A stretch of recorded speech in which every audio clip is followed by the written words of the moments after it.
SME IPO नाम तो जरूर सुना होगा आपने। 2025 में एसएमई ने धूम मचाई है। बहुत सारे लोग इसके अंदर कमा के निकले हैं एंड बहुत सारे लोग इसके अंदर फंस गए हैं। हाय एवरीवन, आई एम सुशील अलेवा।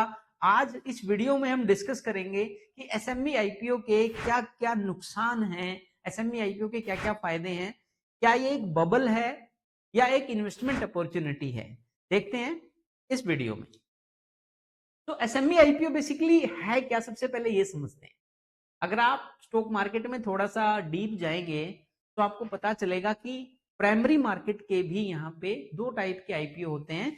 एक आपका होता है मेन बोर्ड आईपीओ और दूसरा आपका होता है एसएमई आईपीओ।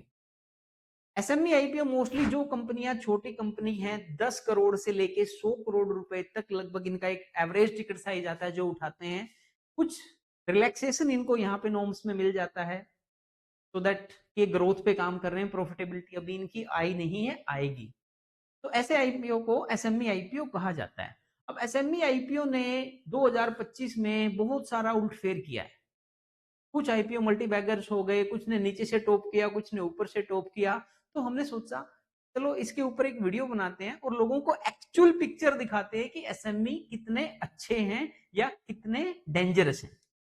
तो एसएमई जो आईपीओ है ये एक हमने डाटा लिया। टोटल एसएमई आईपीओ की लिस्टिंग 254 लिस्टिंग हुई है 2025 में और टोटल फंड रेज 11 से 12 हजार करोड़ का सारे आईपीओ को मिला के इन्होंने लिया है।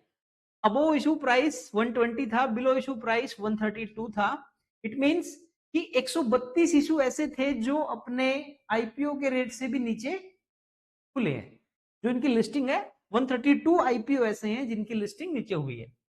फ्लैट सिर्फ दो ही ऐसे हैं जो फ्लैट हुए हैं, दो ही आईपीओ ऐसे हैं जो फ्लैट हुए हैं। गेनर विज लूजर 50-50 आता है और एवरेज लिस्टिंग का जो गेन था 2023-24 से जो 60% हुआ करता था वो घट के 8% से 12% के बीच में आ चुका है। ये ग्राउंड रियलिटी है एसएमई आईपीओ की 2025 की। तो एसएमई आईपीओ जो है, अगर हम थोड़ा सा और डीप में जाएं कि 2025 में इन्होंने एक लॉटरी की तरह काम किया है। ऐसा नहीं है कि इन्होंने सिर्फ गेनर गेनर ही रहे हैं, ये लॉस मेकर भी आईपीओ यहाँ पे रहे हैं। और एवरेज लिस्टिंग गेन जो कि ऑलरेडी हम डिस्कस कर चुके हैं 8 से 12% ये आ चुका है। एक मल्टी बैगर भी रहे हैं तो एक मल्टी लूजर भी यहाँ पे आईपीओ रहे हैं। तो हम कुछ आईपीओ के बारे में देखते हैं कि मोस्टली रिटेल इन्वेस्टर्स का रिस्क यहाँ पे क्यों बढ़ जाता है। क्योंकि बड़े आईपीओ में आप एक लोट लगाएंगे 15,000 रुपए के आसपास का टिकट साइज आता है, बट यहाँ पे कम से कम 2 लाख रुपए का ही लोट साइज होता है।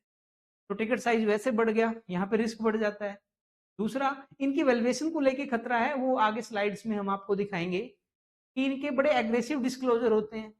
और पोस्ट लिस्टिंग के बाद क्या होता है वो भी आपको चलिए दिखाते हैं। सेबी ने रेड फ्लैग अलर्ट यहाँ पे दिया है। क्या क्या रेड अलर्ट दिए सेबी ने? Inflated IPO pricing disconnected from the fundamentals. इन कंपनियों के फंडामेंटल्स इतने अच्छे नहीं होते जितने अच्छे भाव पे ये लोगों से पैसे उठा के लेके जाते हैं। कभी कोई सब्जी वाला आईपीओ लेके आ रहा है, कभी यामा की बाइक सर्विस करने वाली कंपनी आईपीओ लेके आ रही है, कभी कोई छोटा सा ट्रेनिंग इंस्टीट्यूट आईपीओ लेके आ रहा है। ये सब एसएमई की कैटेगरी में ही आते हैं, लोगों से पैसे वैसे लेके साइड। अब जिस काम के लिए पैसे लेते हैं वहां तो पैसा लगता ही नहीं है। मोस्टली कंपनीज ऐसी भी यहाँ देखने को मिली है। दूसरा, मिसलीडिंग और एग्रेसिव डिस्क्लोजर है। इट मींस डिस्क्लोजर गलत दिए जाते हैं, फैक्ट को छिपाया जाता है। यहाँ पे ऑपरेटर ड्रिवन यहाँ पे रेट चलता है कि जैसे ही आईपीओ यहाँ पे लिस्ट होगा एक बार उसका प्राइस ऊपर खींचेंगे, उसके बाद ऐसा मारेंगे कि उसको लिस्टिंग रेट पे भी नहीं छोड़ेंगे। आइए देखते हैं कि मैं नहीं डाटा बोल रहे हैं। एक आईपीओ आया, श्री काना स्टेनलेस लिमिटेड का एक आईपीओ है। इस आईपीओ का 90 रुपए पे जो है एक लिस्टिंग हुआ था, सॉरी 90 रुपए का भाव ये आया था, लोगों ने अप्लाई किया और लिस्टिंग प्राइस आया 55। सबसे पहले लिस्टिंग पे इन्होंने बड़ा सा इंजेक्शन दे दिया लोगों को, लिस्टिंग नेगेटिव हुई। और आज 1 जनवरी 2026 नए साल के दिन हम ये वीडियो रिकॉर्ड कर रहे हैं और आज इसका प्राइस मात्र 28 रुपीज है।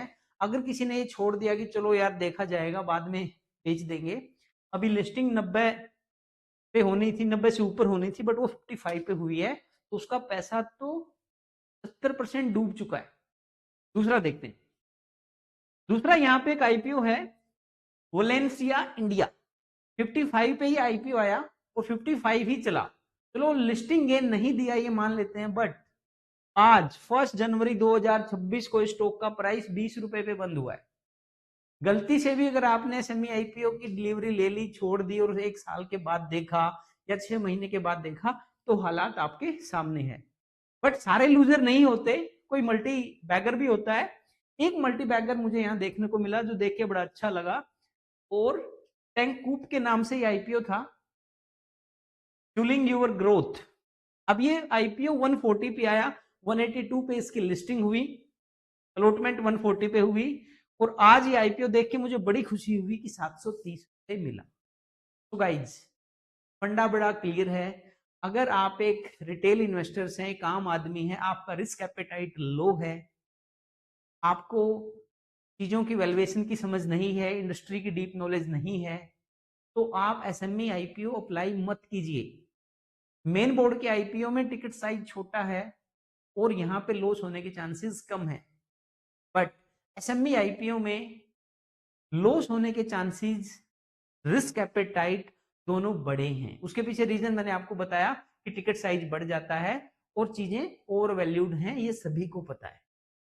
अगर आपको इंडस्ट्री की डीप नॉलेज है, जिस एसएमई आईपीओ में आप अप्लाई करना चाहते हैं उसकी उस इंडस्ट्री से आप बिलोंग करते हैं, है तो ये मल्टी बैगर भी हो सकते हैं।